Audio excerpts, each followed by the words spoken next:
Aloha everyone, Michelle with Blossom Inner Wellness, and I'm super excited today because I'm interviewing Maria Owl, my sister goddess friend here on the big island of Hawaii. We are at her house right now.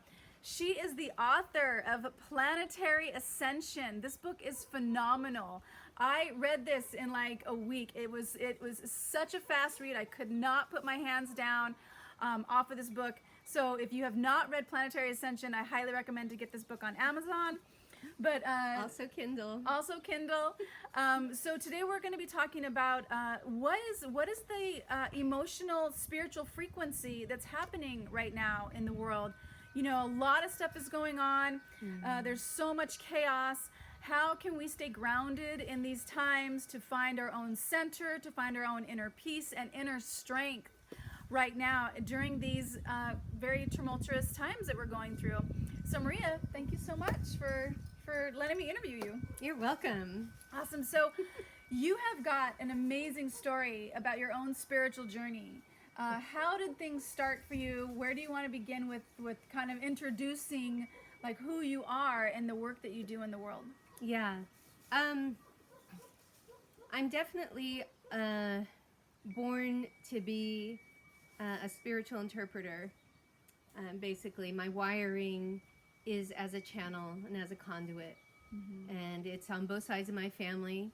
And so, you know, I've been through science. Academically, I was going to be a marine biologist. So I went through the science, world. I was going to be, I am a writer, but I studied creative writing, and that was my major in college for a while.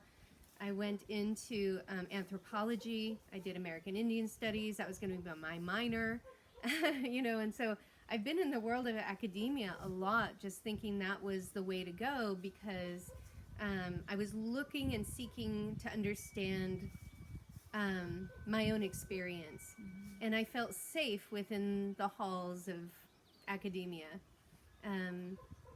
So eventually I did end up discovering doors open to me, basically. So doors open to me, and I got to have firsthand experience with traditional and indigenous cultures around the world, kind of having being adopted by these families, getting an inside experience of ceremony and ritual in my 20s, and it changed my life. Absolutely changed my life, and gave context to what I was privately going through as a young person with these different paranormal phenomenon that were unexplainable. And I went to Catholic school for 8 years, and I was the only way I could find a context to help guide me was through the New Testament, and all of the prophets and the miracles and the different things that happen in the Bible was like, normalizing for me. But in the world and in academia, not at all normalizing. So what I found was that in the native cultures, I found home. Here's a common language. Here are people I can speak to in the world of shamanism, in earth-based ceremonies, healing modalities, working with the plants, working with the ancestor realm. Okay, great. Now you're talking. This makes sense to me. And I had kind of fallen out of the Christian church, so I was able to come back around later in my life with mystical Christianity. And finding shamanism and finding earth-based traditions was so harmonizing and normalizing for me and carried me through my 20s and 30s. Yeah, and when you were talking about that, and you said academia and spirituality, it's what we're taught these days doesn't go into the actual frequency and the energy that is our body and how we connect to the planet. We think we're separate from the planet. People go into grocery stores and they buy all these processed foods instead of actually looking to the earth. And the earth is so abundant, like one tree, and you get all of these fruit. And then in that one fruit, there's tons and tons of seeds that you can create even more food. So the abundance that's around us, we're not taught about the frequency of our bodies and how that works and how to understand that. a lot of times when, well, actually, let's start with your book, because this is Planetary Ascension. This was so good. I wasn't sure what to expect, but it blew my mind. How did you start this book? Like, how did this come to being, and what can people expect when they read it? Because it really, I want to read it again, because it was so much amazing information that just helped me to understand my own spiritual journey and understand what's happening with the planet right now and the frequencies that are happening. Yeah. Well, being a channel, I tend to be drawn to what I would call like high vibration, high frequency, integrity. And when you say channel, what does that books. mean? So I'll just like preface that with this, that Planetary Ascension was inspired by channeled material that catalyzed me into this whole exploration that I had to put down into simpler terms than these channeled lectures were in, to get it out to as many people as possible. And so the woman who channeled for, it was the Law of One material, right? Yeah. And the raw material, the Law of One. And these books absolutely changed my life. So Carla Ruckert, blessings in the spirit world, was the physical vehicle through which the spiritual information channeled through her. Like, she was the conduit. She was a spiritual, she didn't interpret it. She was what's called a blackout channel, which means she went completely unconscious and stepped out of the picture. And the streaming of information from another realm came through, very similar to a portal or black hole opening, right? A wormhole opening in her body, in her consciousness, in her DNA, you could say, which is proven. There are wormholes that open in our DNA. And this information was streaming through her from a very pure source. So when you channel, you can have a low integrity link or a very high integrity link, a very refined link. So it's like when you're searching for a radio station, and some stations, no matter how much you play with the dial, you're not going to get a super clear feed. Yeah. And other stations, you're going to land on it and it's going to be super sharp and perfect, right? Same thing with creating a link when you channel. To get a very refined and very integrous channeling, open up a designated, like phone line, to get a really pure link, you have to be a clean and clear channel. You have to be in integrity in yourself. You have to be in self-love and self-respect. And if you waver and get distracted, if you're in negativity, negative thoughts, then you're going to get a distorted message. You're going to link with something that wants to feed off of you and delude you, rather than a pure loving frequency, right? And so that's why with channeling, you'll hear I hear a lot of controversial stuff around channels, and a lot of spiritual, I guess you could say, metaphysicians that I respect have spoken to channeling in a negative light and dissuade people from it.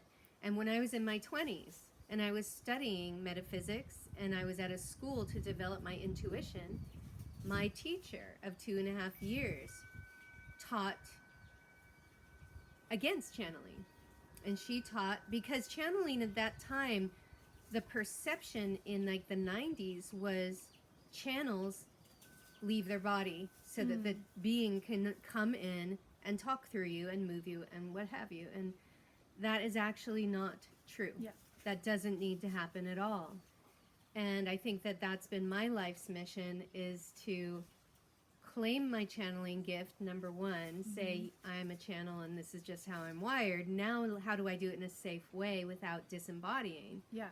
And so that's been my journey, is to get to that place. And so I developed holistic channeling. I love it. Also, I want to share that there is a huge light spectrum, okay, and we only see just like a fraction of it. Like, and so what she's talking about with channeling is a frequency. Is everything is frequency, and we really haven't been taught that, as I said earlier. But the frequency of lining up with that, when I do certain prayers, I do my freedom prayers. I literally drop into my heart, and I words start coming, and I just feel what needs to come out of my mouth. It's like a flow, and that's what it is. So I invite you just to be open to frequencies, different frequencies. You always hear everybody's talking about, this is the third dimension. It's a third dimension frequency field. And that's right. why we can feel things. It's heavy because it's denser. And in third dimension, there's good and bad. But the higher we go, we're going into the fourth density, which is a higher frequency, and that's one of love. And I'd love to talk about that in a little bit, but I do want to get to your book next. And then the fifth dimension is understanding why everything's happening the way that it is, and we'll talk about that as well. But let's talk about your book, because this is awesome. And I'm so going to read this again. Thank you. And so what would you say to somebody who's asking, well, what would I get out of this book? Why should I, what would it help me in my life? How would it help me in my life? Yeah, what I've noticed is that the book kind of has its own frequency, and people are drawn to it like a magnet, or they're not. And so the people who feel the helpers, I call them my helpers, who a lot of the channeled material in the book is from my channeling sessions. And then there's also a lot of discussion around the law of one and that work. Yeah. We also pull from the Mayan prophecies. We pull from the Mayan prophecies. We pull from data from NASA, just to give corroboration for the material and for the information, because I don't believe in just putting forth an assertion, like asserting a point without referencing other corroborations on it. And so the book is corroborated throughout. And so I would say that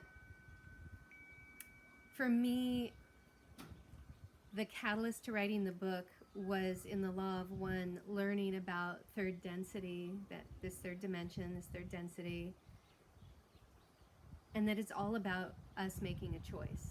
Yes. Oh my gosh, that's The so true. choice. The It's choice, yeah. The choice. And it made me think about, like, my whole life I've been so confused about, why are things the way they are? Why are there mean people? Why is there evil? Why are there these addictions and phobias and despair? Why are these dense frequencies on the planet that just take people out sometimes? And my master's degree is in counseling psychology, so I've sat with a lot of clients with some very deep dark material that they were working on, and a lot of suicidality. And I got to see things, and and as a child, having these paranormal phenomenon happen of negative entities coming and attacking me. I mean, it's no joke. It's like I had no way to describe what was going on for me as a child. What can you give us an example? For example, I would become conscious in a paralysis where I couldn't move my body, and at the same time, through my eyelids, I would see this demonic being in the room with me. Like a shadow? And they would try to get into the crown of my head.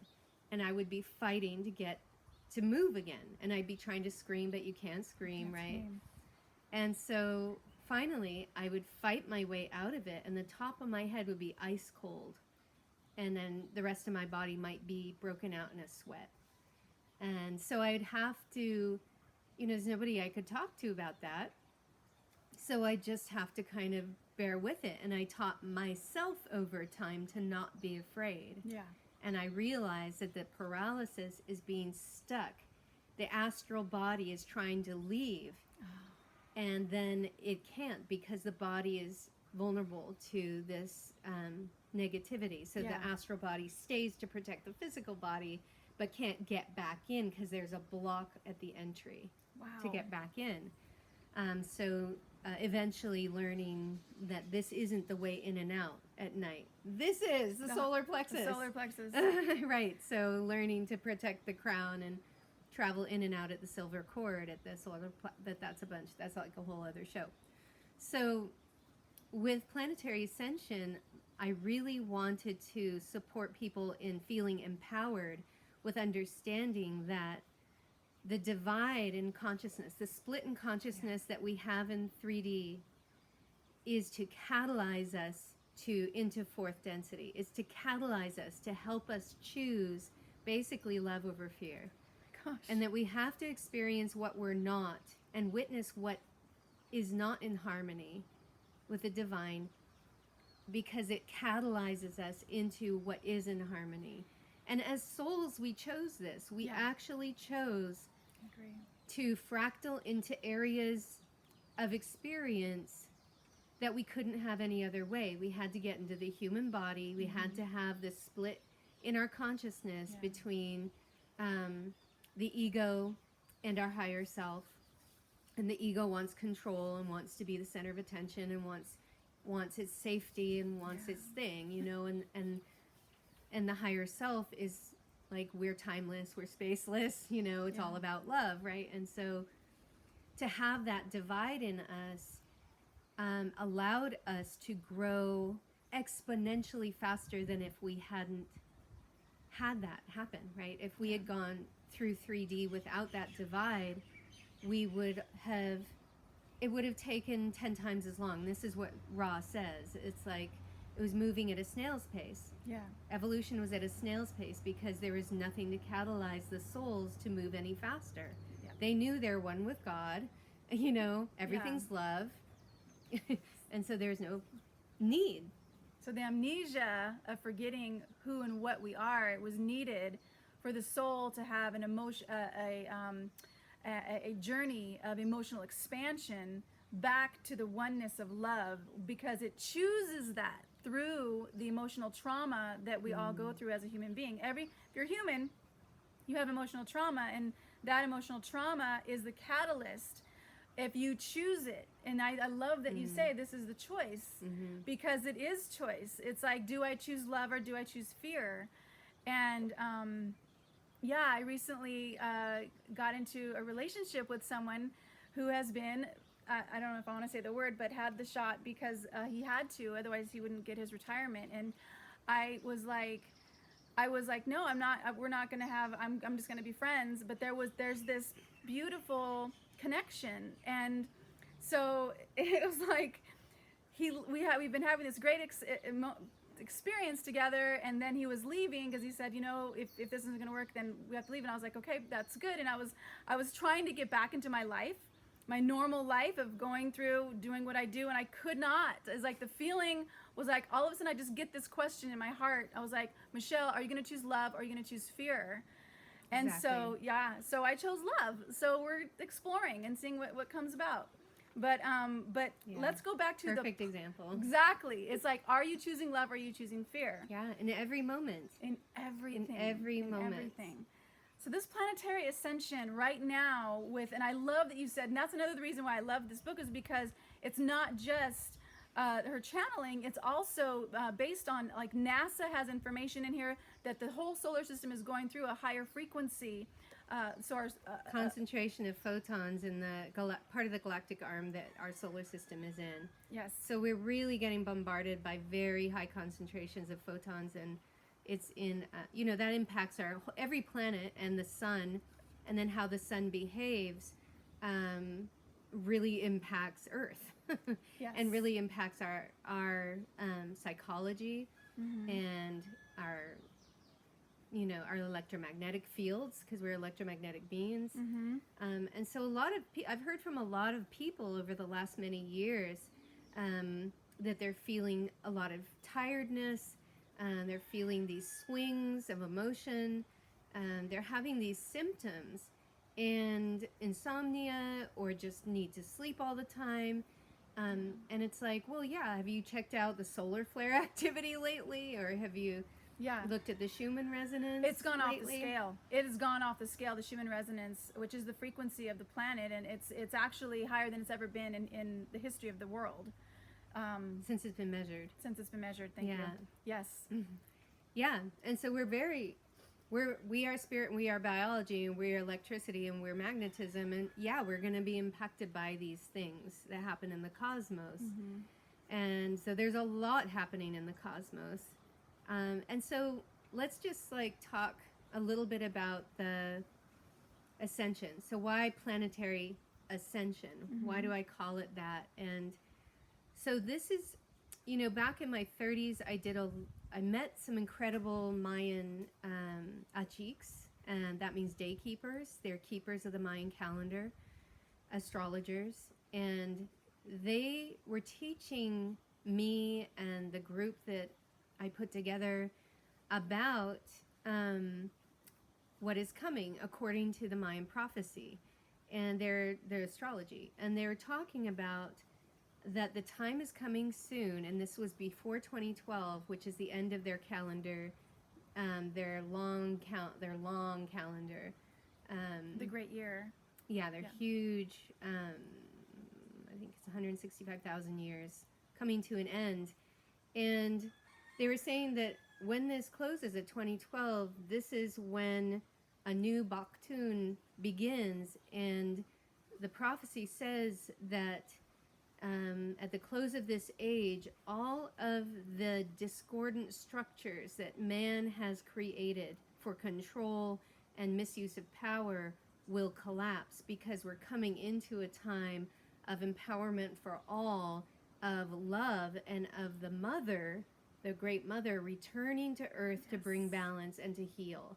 I love that. And that women will be stepping into leadership on all levels. Like, okay, so women, they said women, but I'll say the divine, balanced, aligned feminine is going to be coming into leadership on all levels, from the family to the community to the state to the country to the world.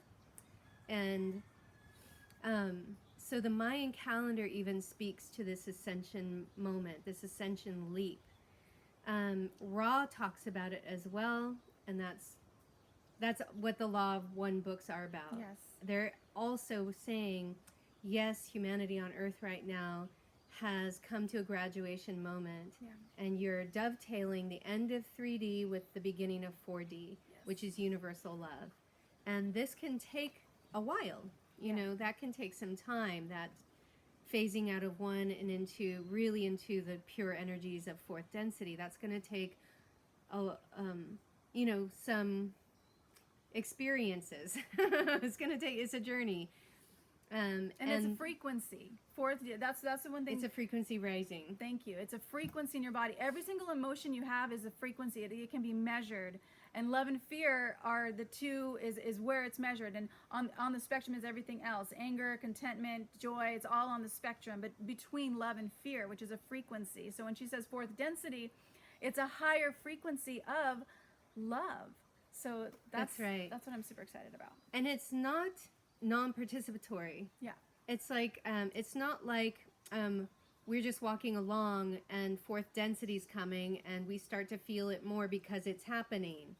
It's more that that's happening and it's inevitable and it happens like clockwork. This is what Ra says. And also at the same time, human consciousness is what accelerates the experience. So the more people who choose love on the planet, the more seamless and graceful and accelerated our entry into fourth density frequency is going to be. I love that. So we are a major part of this. And, you know, we hear through this whole experience from 2020 to now, maybe you've heard it said at different times, you know, it's like everything is happening for a reason, and that we play a role in how fast this plays out. Yeah. And that our participation and our love and our self-unifying is going to accelerate the awakening of humanity. And we're going to see the collapse of these corrupt systems once we stop playing their games and unplugging from the fear, which feeds them, Yes. then we really start rolling and we rise up in our empowered state saying, Yes. we're the creators. Yes. We're the liberators of self. We're the ones who choose what comes next. Not you. Yeah. Like, not you. Not the We do. narrative, not the mainstream, not the The Matrix. The Matrix. Not the negative Matrix. I love it. I love it. So, what is one thing that people can start doing, which I think we've already mentioned that, but to help them ground right now, because fear is all over the news, is the Oh, yeah. narrative. They Well, that's want their you job. to either be afraid of nuclear war Right. or the next Climate V change. that's climate change, or the next V that's coming out. It's like they're so trying to bombard us with fear. So what would you say right now with between love and fear? It's a choice. It's a choice. It is a choice. I'll answer that on two levels. In the very personal level, I really highly encourage everybody to do your inner work, to call in your team of healers, your priest that you trust, your the spiritual people in your life who are waking up, who are popping open, their crown chakras are opening. Call in your team and begin to have these conversations. Begin to get curious about your true nature, because we are equally mind, body, spirit. We are equally earth, air, fire, water, and ether. Equally, right? We are way more. We are multidimensional beings. Yeah. And so, in order to be a clear channel for your soul essence, for your higher self, to move you through your life with grace and ease, we need to be willing to take our inventory, to be accountable, to say yes to the responsibility that being an awake human being is. There's a responsibility we carry in being awake. Yes. And to say yes to that, but you don't have to do it alone. So Yeah. call in your guides, find those meditation groups. And when I say this, I'm not saying be a follower. I'm not saying that. I'm saying find your allies, find your team, Your tribe. your tribe. And then the second answer is to, as you heal yourself, as you work with your shadow, as you transmute, as you heal the trauma, become more and more unified in yourself. That is primary and critical. At the same time, know that what you came here to do is really vital and important and precious. And as much as you can, give yourself to your life. Give yourself to the beauty of your life, because you are designed to create beauty. You're designed to be a genius. And you're designed to be a conduit for these universal harmonics to come through you. And so when you can unplug from the narratives out there, you know that you will know the information you need to know when you need to know it, because your higher self will always, always take you to the information you need to respond to for your highest good. Yeah. So everything else, all the talking heads, all of the whatever's going on, just let go and bring all that energy back home and into your life and your purpose and your mission. Yes. Right? Whether that's planting a garden, doing your art, working with your clients, tending to your business, tending to your body, working out, eating healthy. Do that. Go scuba diving. Like, do your life and do it with joy and do it 100%. And that is the greatest yes to love you can be right now. I love that. I love that. Well, thank you so much for this interview. And how can people reach you? What's your website? Sacredfuture.org. O-R-G. Okay. sacredfuture.org. And that will give you right on the homepage. You'll see a link for my book, and you'll see some free webinars for holistic channeling. So part of my work in the world is guiding what I call out of control channels and mediums, people who had experiences like I had as a child or different, where it's like, that you are wired to be a conduit, to be an oracle, to be a priestess, and to devote your life to being of service in these ways, yet you haven't found healthy teachers, healthy groups, healthy anything, or maybe semi-healthy. And it's time for you to say yes to your gift, or just to start exploring it and not being afraid of it anymore and come out of hiding around it. No more fear. So Dwayne and I, my husband Dwayne and I, hold holistic channeling courses and circles and support groups where people can be together and just be themselves and learn and grow and develop themselves consciously and with joy. I love it. I love it. Yeah. Self-doubt and all of that is all programming. It's all programming. It's all programming. It is not who you truly are. It is designed to keep you small and not really understanding that you are so powerful, and your frequency of light will change the world. Will change the world when you really feel that love. It ripples out. And you have that inside of you. So thank you so much for watching. And Maria, I totally love you. Michelle. I love you too. Yes. All right, you guys. Much aloha. Aloha.